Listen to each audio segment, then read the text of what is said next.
ABCD भन त के आउनका पुरै भन आउन जति आउँछ त्यति भन आउनका नाम भनेर तिम्रो के हो एलेस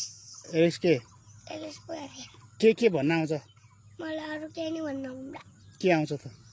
मलाई त केही नै आउँछ अघि भन्दै थियो त अनि के हुन्छ अरे या अनि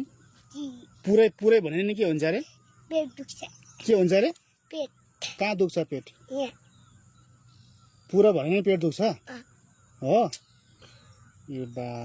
हजुरको घर कहाँ हो नि मेरो घर कुसमा हजुरको नाम के हो मेरो नाम टेकबहादुर तामाङ तिम्रो बाबाको नाम के हो प्रकाश प्रकाश के प्रकाश परेर यो त हेरेर भन प्रकाश परेर मम्मीको नाम निशा के अरे निशा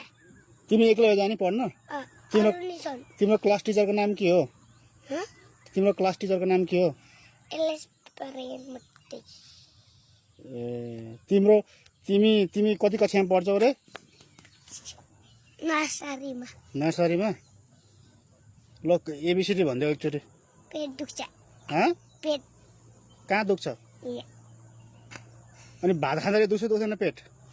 खाना नि दुख्छ अनि भात खान्छौ खान्न तिमीले खान्छु के रे भात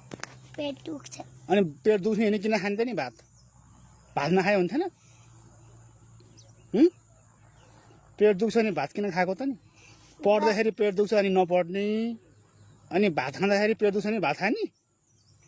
अनि राति उसेर बसे भोक लाग्छ नि अनि भोक कहाँ लाउँछ त नि मुखा कहाँ लाग्छ देखाउ त यहाँ है यहाँ ल धन्यवाद